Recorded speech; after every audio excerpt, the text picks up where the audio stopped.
Hello అండి, అందరికీ నమస్కారము. ఈరోజు చికెన్ కూర చేస్తున్నాను.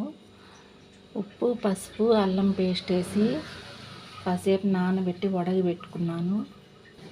ఇదండి మసాలా అంతా వేసి రెడీగా పెట్టుకున్నాను. ఇప్పుడు కూర తీసుకోవాలి. ఆల్రెడీ ఉడకబెట్టుకున్న చికెన్ కూర చేయడానికండి బాండ్లో పెట్టి నూనె పోసుకున్న ఆయిల్ పోసుకున్నాను. ఇప్పుడు మసాలా వేసి వేయించుకోవాలి.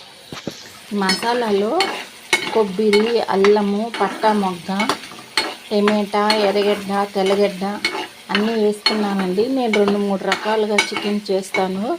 దాంట్లోది ఇది ఈసారి క్లారిటీగా ఫస్ట్ నుంచి చూపిస్తాను. ఇదండి కూర చిక్కబడింది. కొంచెం ఫ్రై అయ్యేదానికి రసం పెట్టుకుంటున్నాం మేము ఈరోజు.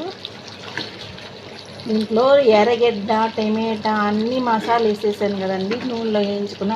అందువల్ల ఏం కనబడదు, రెడ్డిష్గా వచ్చింది చూడండి టమాటా వల్ల. అవి మామూలుగా ఎర్రగడ్డ, టమాటా అవన్నీ వేయించుకొని చేసేది ఇంకో రకము. ఇది ఇట్లా చేస్తాను.